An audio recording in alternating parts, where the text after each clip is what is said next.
All right, brother. I feel at home because we got another crazy lad that likes to throw a barbell above their head and call it fun. You know what I mean? We're on Yeah. definitely different levels, but tell the people what you like to do. I weightlift, somewhat mediocrely, but every day is a different kind of progression, and that's kind of the mentality I'm taking towards training at the minute. That's the problem with weightlifting, though, isn't it? There's always another kilo. Yeah, absolutely.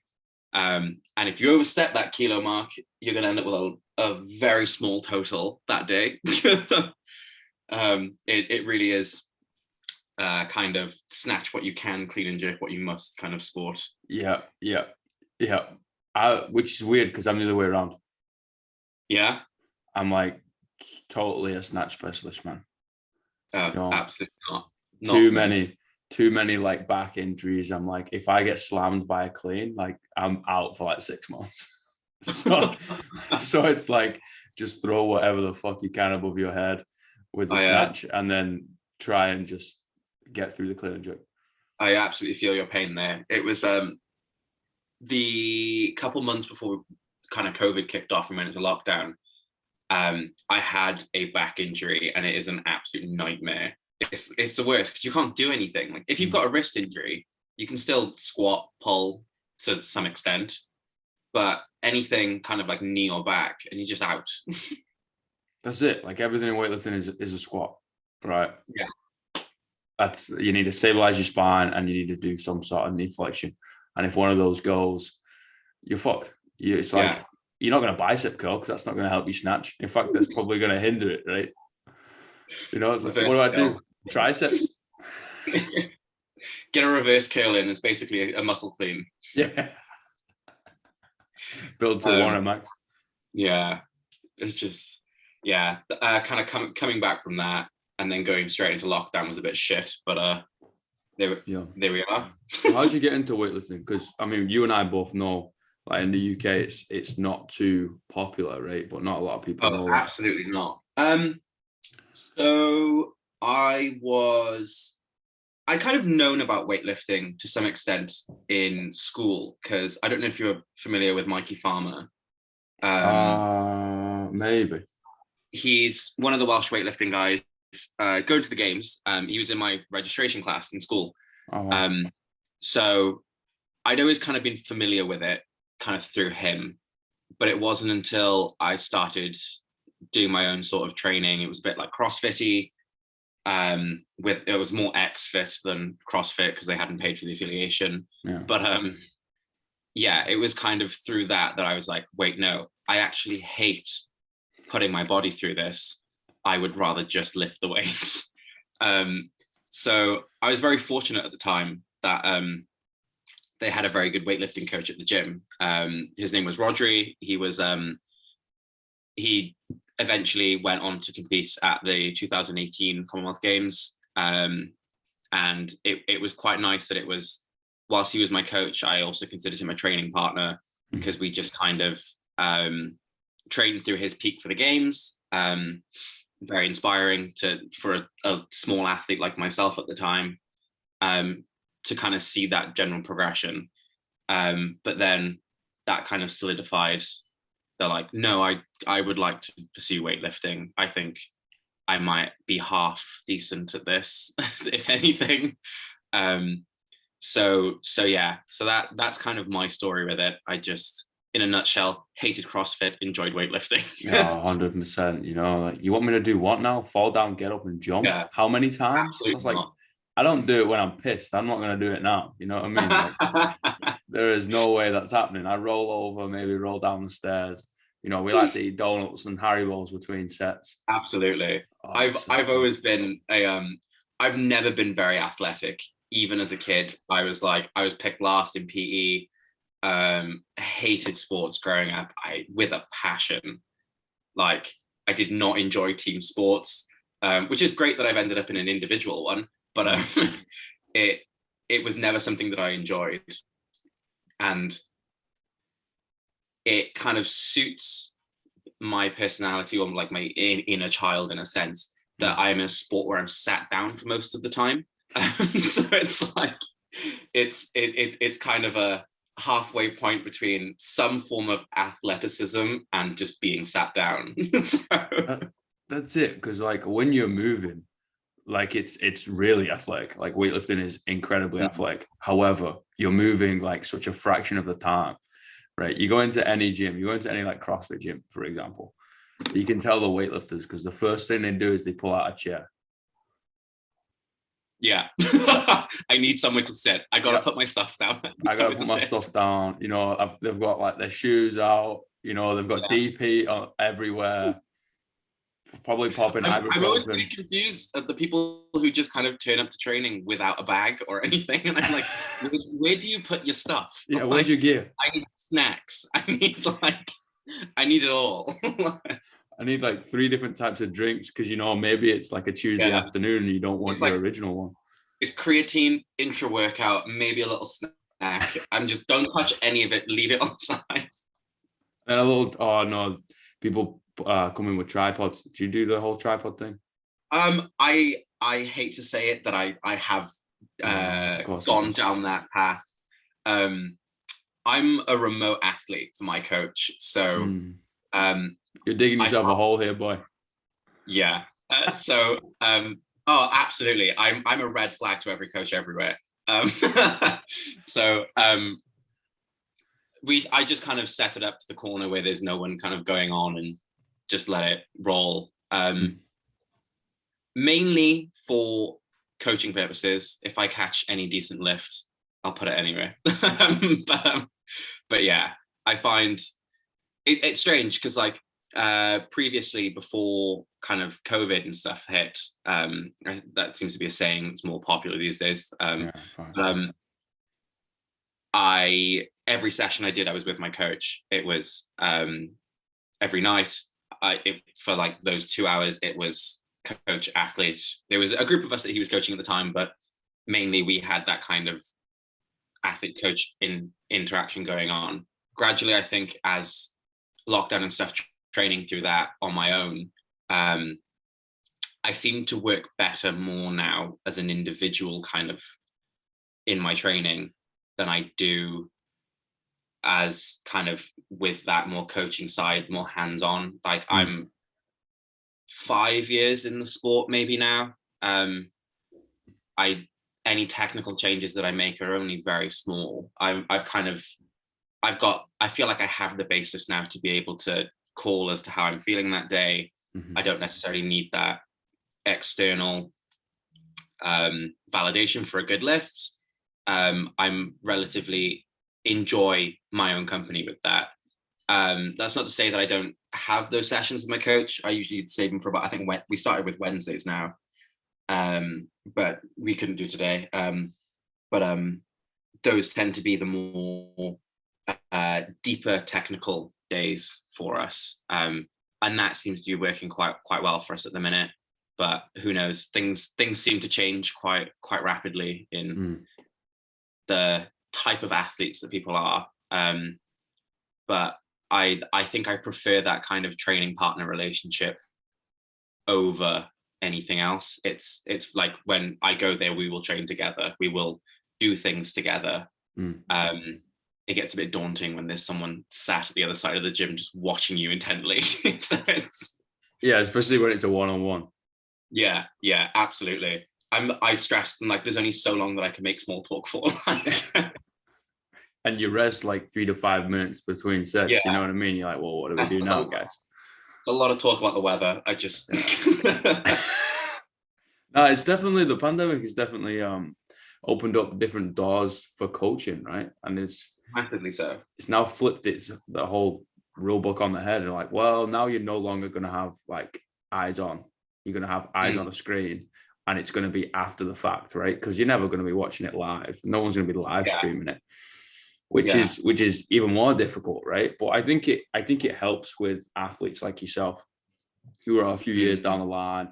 You know, you don't necessarily need that contact time all the time. So it's like, great, I can free up a little bit of time to then go spend it with other athletes, you know what I mean? And then you kind of come back. But it's definitely change some rules in the game. Yeah, I had a full flip in the type of like, I was in need of someone constantly watching my lifts. If they weren't watching my lifts, I didn't know what I was doing, to kind of becoming this more independent. I very rarely go off program, mainly because it's more effort to do so than not. But I probably have a better feel for how I am that day as to if I'm able to go off program. Like, we have this kind of agreement, me and my coach, that if the iron's hot, strike it. So it's if I'm feeling very good that day, I will go off. But it very rarely happens, just because I'm like, if I miss that lift that I go off program and I'm in shit. Like, so it's I think, for example, I had a programmed single at like 115 snatch the other week, and I took it for a double because my doubles are moving good up until that point. But like, that's about the extent that I'll never do like an off program max out, because I hate maxing out. But do you? Absolutely. It's is it the anxiety? Is it the Absolutely. So I don't know if you've seen many of the photos from the British and like Bucks and stuff, but as of recent, I'd had to kind of take myself to a certain place to be able to lift those weights. And it was very much like, it felt like that kind of part of weightlifting was locked, and I had to push myself to kind of like, it was in the sense of using a lot of like traumatic things that had happened in the past, and just generally getting myself more emotionally vulnerable. But I found that it's not necessarily anger, but it's just discontent that comes with that place, meant that I was able to kind of focus. I could lift those weights. I felt stronger when I did. But it does not help for any photos, because I'm just crying. And to kind of try and achieve that in a training environment, I find really difficult. Just because it's so exhausting, and I try to use it sparingly, just because I don't want to fatigue myself all the time. I probably sound like a right little weirdo, just like pushing myself to the point that I cry so I can lift weights. But yeah, it's I try to savor it for the moments that I absolutely need it. But at the minute, we are working on not crying and doing big lifts. We're working on not crying. Welcome to weightlifting. You're always going to be crying, and your knees will hurt. Yeah. No, man. Not crying. Yeah, 100%. 100%. Like, I understand that. Like, sometimes you got to put yourself into a really fucking weird place. You know, like you're if you think about it this way, most people off the street don't know what the weights that you lift feel like. They will never have to move those weights. And I'm talking like push it on a wheel, right? Or lift it as a deadlift, for example. Most people on the street don't know what 100 kilos feels like. No. Which is crazy, right? Because it's only 100 kilos. Yeah. And I'm talking in a controlled environment on a barbell. Most people don't know what that feels like, right? And now you're taking that bar, you're throwing yourself underneath it, which is probably a dumb idea. And then you're throwing it above your head, which is definitely a dumb idea, right? Yeah. And people are watching you, applause. It's like, what is this? Fucking gladiators? Did we not like evolve since then? It's been like 2,000 years, guys. You know what I mean? Yeah. But no, I completely understand that. Like, I'm the same. I have to go to some fucked up places after a replay, whatever you need to replay, right? But I usually start shaking or get really aggressive, which I don't like it. However, if I leave that environment, right, that's now done. It's kind of like therapy, isn't it? Absolutely. You kind of,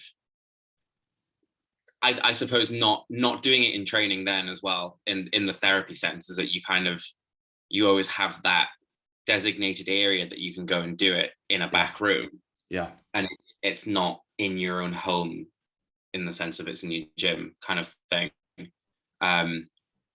Because like, as if lockdown's taught us anything, is that therapy in your own home doesn't work. No. get out the environment, you know? Absolutely. Like you Yeah. need otherwise you get cabin fever. Yeah. And it's just not a nice thing to bring into your home environment. It's, you know, it's like you said, like the shaking, the kind of anger that comes with it.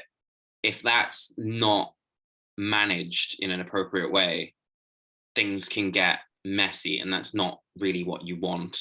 Yeah. Plus, like I kind of think that weightlifting should be accessible for everyone. I don't think people should be scared to uptake it. It needs more people showing interest in the sport anyway. It's been nice over the last few years to kind of watch it grow, but it still needs more people. And I just kind of think, if you've got me shaking, crying in the gym, trying to lift like weight, that's not like appealing for anyone who wants to get involved. It's like they're probably thinking, right, what a fucking weirdo. I'm gonna leave him do that, and I'm gonna go join the power lifters that are currently sat down for the last half hour eating Sour Patch Kids. Yeah, like, yeah. It's I don't know. You it's could be not a a vibe. pretty crier. Like who knows? No, we have seen the photos. It has been confirmed. Like, Yeah, it's definitely a weird sport, man. Like yeah, I think once people get used to throwing like a PVC pipe or a broomstick or an empty bar or a training bar or something, right, above their head, right, in one motion or in two motions, it doesn't matter. They've thrown that object above their head. You see this kind of this sight of euphoria just kind of brush over their face, like, holy fuck, what did I just do? You're like, yeah, you just did something cool. Like, yeah. oh wow, let's do it again. And then that's it, hooked, right? But it's getting people to that stage. So how would you get people into weightlifting? I think I think just making it friendly. Like, I am not someone who is a competitor first and then a friend. Like, I get that some people work like that. I get that it's in a competition environment, they need to put them first, so that they can succeed. I'm at a point where, like, I'm able to prioritize myself, but I'm also able to not do that almost. It's like, I want to see the people that I'm lifting with succeed, but I'm not going to pull a Tonya Harding to make sure that that's the case. Like, no one's kneecaps are getting broken so that I can win. I want to see people do well. So one of the guys that I competed with at the British, Benedict, we were in the 102, kind of just by chance, really. Got along really, really well. He's the current 102 British champion. But his kind of attitude towards it all is very inspiring. Like, not that I've been in a position to beat him, but he wants to see people succeed. So even if it came down to that 1 kilo, there's a video from Bucks. So we've got a current competition going between us at the minute. So the first one who's going to clean and jerk 175 in a competition. He's done it in training. He is also 2 weight classes above me, but he's done it in training. But I think there's a likelihood that I might see it in competition before he does. Just because of the way our calendars are kind of syncing up and stuff like that. But there's a clip from Bucks where I'm setting up for my jerk. It's 170 kilos. His best in comp is 166. My best in comp is 168. And I'm setting it for 170. And you can see that he wants me to have it. And he's gutted when I miss it. And it's having that kind of competitive nature, but not at the extent of coming across like a dick. Like, I want people to enjoy the sport and get involved in it, and not be like, well, I don't want to go to that competition because so-and-so is going there and they're quite unpleasant when they get competitive. Like, I'd rather leave the sport knowing that I maybe encouraged people too much than putting them off going out for that lift because it's going to take my gold medal. Like, absolutely take it. Like, I obviously haven't done enough today for that gold medal. Like, take it. But yeah, I think getting people into the sport is more about being a bit more friendly. I think creating nicer training environments. I've had some pretty shit ones. I've also had some really, really good ones. And just in general, don't charge like £400 a month for online coaching. It's oh my God, I can't. Yeah, absolutely not. There's some expensive shit out there, man. It really is. If it like PSA, if you're charging anywhere over £200 for a month's worth of online coaching, you're doing it wrong. Or maybe they're doing it right. Fuck, maybe we're doing it wrong. Well, they're making more of a living than I am. But, you know, it doesn't make the sport accessible. It makes it classist. It makes it elitist, and we don't need that. Like, there's plenty of room for it, but it seems like you can throw a stone and hit a coach who's charging an extortionate amount of money for online coaching. Yeah, like I go there mentally quite a lot, in the sense of I want coaches to be well paid, right? We should be able to make a decent living, you know, look after your family, do all that type of nonsense. We know that, right? Rather than fucking peanuts and then having 2-3 jobs, doing whatever, working night shifts or whatever. Because that's what coaches notoriously do, right? But at the same time, I'm a massive thing of, you know, we can't make it elitist. We can't separate the classes more, especially in the UK. Holy fuck, that's a social divide nation. I already have to sell a kidney to pay my heating bill. I don't sell the other one so that I can afford coaching. Yeah, like it's fucked up, man. Yeah, but it's interesting because it's like it shouldn't be about like, well, I have to be able to pay my bills. I feel like I'm going down a complete communist rant now, but no, do you think you shouldn't. It's sad to see people struggle to make those decisions of like, I'm really passionate about this, but there's no money in it, so I can't go into it. And it's that almost is like people pursuing weightlifting. Like it's an expensive sport, combined with like coaching, gym membership, equipment, and kit and things like that, on top of just generally things being expensive. And fucking food, man. You're gonna need to eat a lot of food. Yeah, I just paid an extortionate amount for a pair of new lifters. You know, the Velesas, like with the So like, that's expensive for anyone who's looking to get in the sport, and it's like, oh well, I need a pair of lifters, but I also kind of want a nice pair of lifters. It's a nightmare. You've got to spend at least 150 before you've got a pair that's going to last you a long time. Yeah, it's a decent amount of money, man. Like, and especially if you're trying to get into it as a teenager, you know what I mean? Like, where are you going to get that type of cash from? Exactly.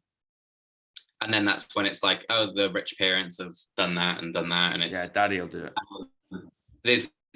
I was talking to one of the coaches the other day, and we've got a Raise the Bar program in Wales, where they're just getting kids into weightlifting.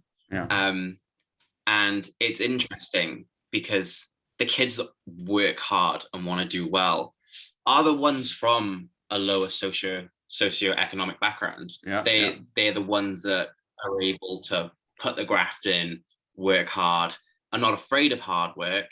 But then in the grand scheme of things, if you're in a household where budgeting is an issue, they're not going to be able to afford like a pair of lifters for a child who wants to pursue this sport. And it's just quite sad. It's upsetting that you've got people who are potentially like the next gold medalist not being able to pursue that because of the cost of it.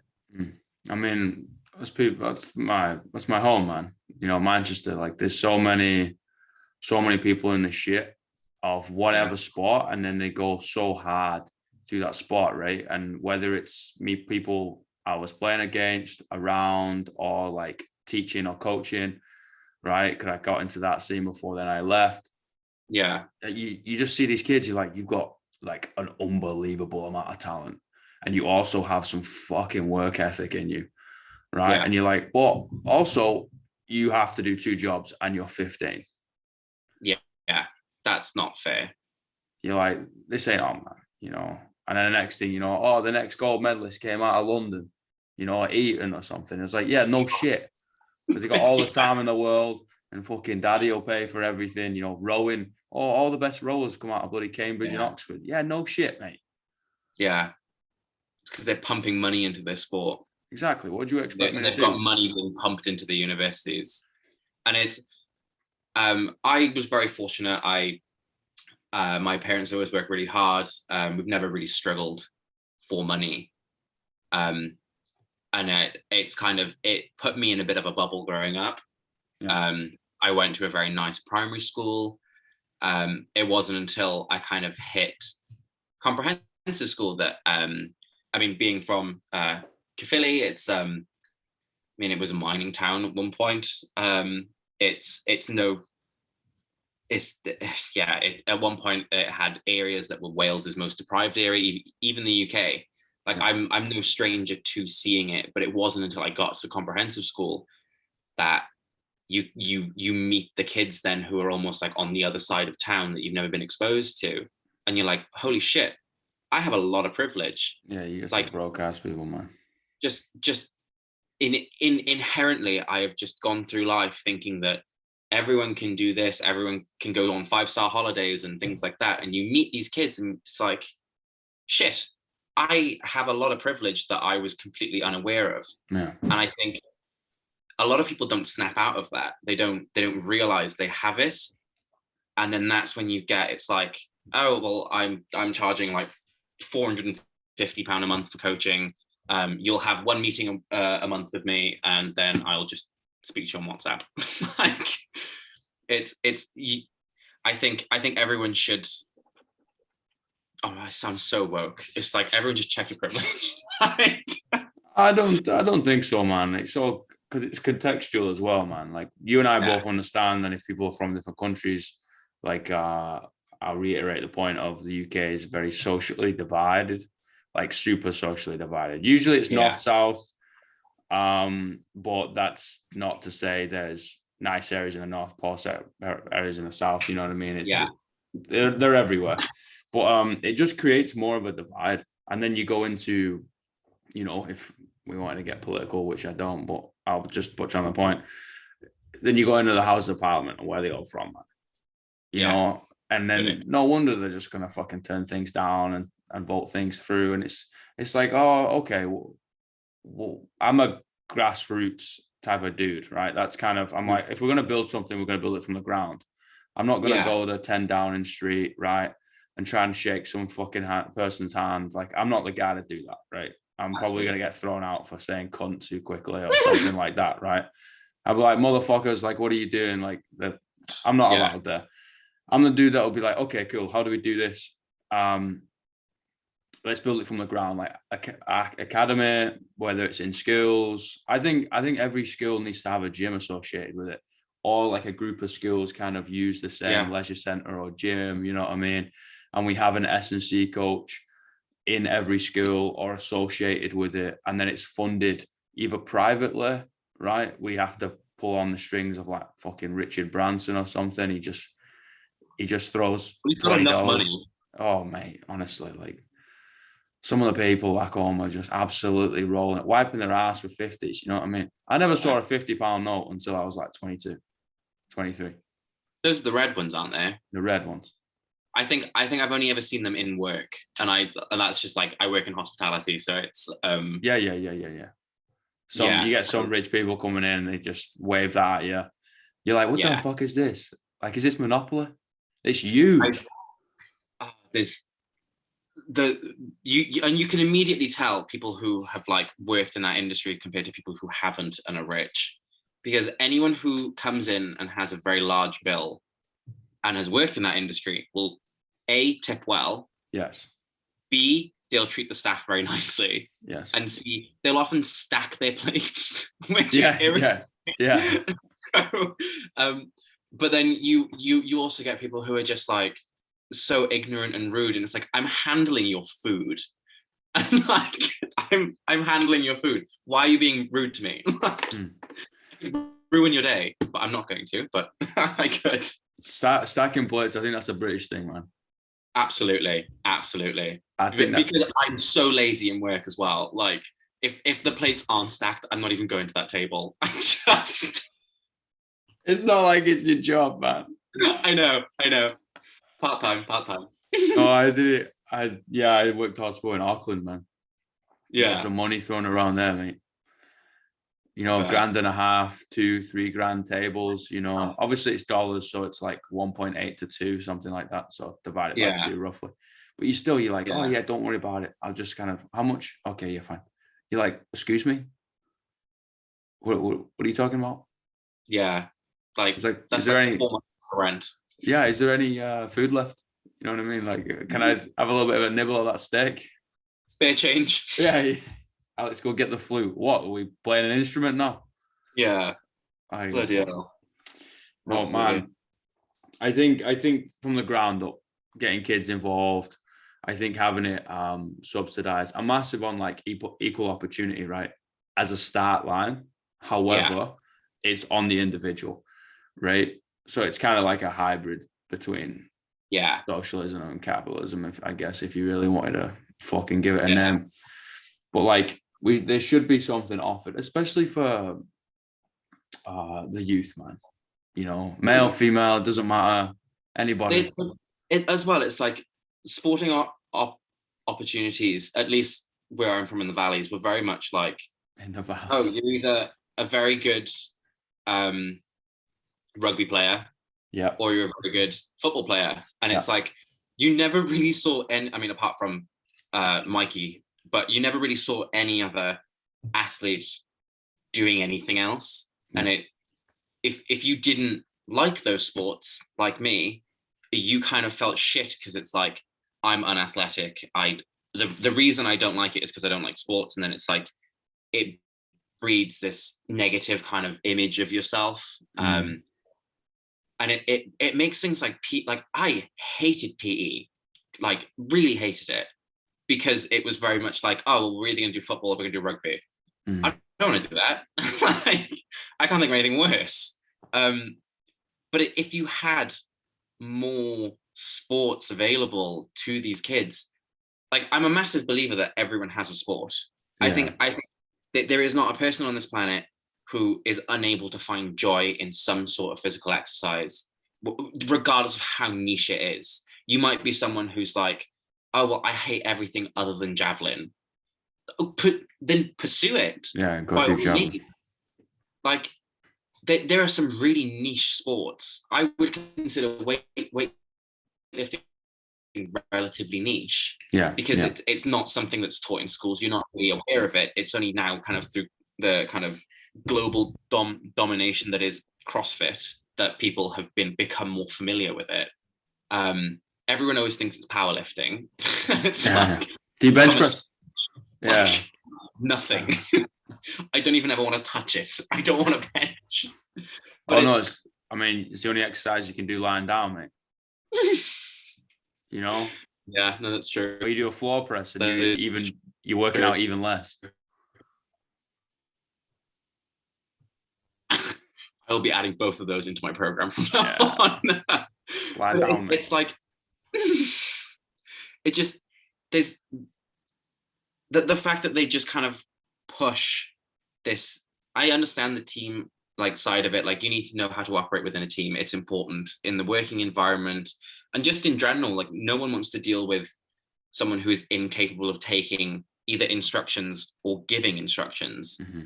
But the emphasis they kind of put on it is like, it's accompanied with a lot of like the toxic masculinity that comes with it. And for me, who didn't fit in with that crowd, it was relatively traumatic doing those sports in school, because you've got people who are really good at it, playing at like county level, targeting kids like me who are like uncoordinated and just generally shit at sports. And it seemed to be a kind of environment in which bullying was almost rewarded. It was very much like, everyone who was probably not a very decent person at that time in their life succeeded at PE and were rewarded by the teachers for succeeding, despite the kind of shitty behavior that accompanied it. And I think that's why I just kind of fell out of love with it, and just was like, no, I'm destined to play games all day. I don't want to do that. I want to do science. I want to do this. You can't do science and do PE. Like, it's one or the other. But I think moving away from that as I kind of grow up in general and as a person, it's, you know, I have an undergraduate degree in human biology. I'm doing a master's in cancer biology and therapeutics. It's, you're able to be sporty and do the science. Like, it's not one or the other. And I think a lot of people get pushed into that box of, oh, I'm a scientist, I'm unathletic, I'm uncoordinated, I have to bury my head in the books, or I'm sporty, I'm not necessarily that smart, and that's why I'm sporty and I focus on that. Like, no, you can do whatever you want. It doesn't, as long as you find your sport, you can do whatever you want. Yeah, man. There's a little niche for everybody, right? There's space for everybody. Whatever the fuck you want to do, you don't necessarily have to. Hey, a lid for every jar. Yeah, a lid for every jar, 100%. You know, like we try and put ourselves in these like common known boxes. And you're like, no, you don't have to sit in that box, man, because you might want to go do something somewhere else and then also like something else and just be this weird hybrid thing that enjoys life, right? Yeah. I mean, for a while, my training consisted of, oh my God, it was so cringy. I considered myself like an Olympic power builder, but it was like, I enjoyed doing Olympic lifting as much as and I have my issue with people who refer to it as an ollie, but I enjoyed doing ollie at the time, powerlifting, and just general bodybuilding, which, as anyone who has been in the sport knows, that it's a super total, not Olympic power building. Yeah. Oh God, that's horrific. That was a tragic time. but yeah, like, it's like you just enjoy training. And yeah, I'm having flashbacks to calling myself that. That's horrific. Vietnam. I'm gonna take the piss out of you now for a long time. Sorry, you shouldn't call me that. Anyway, I'm gonna get Zoom's gonna kick me out in like 2 seconds. So I appreciate your time, man.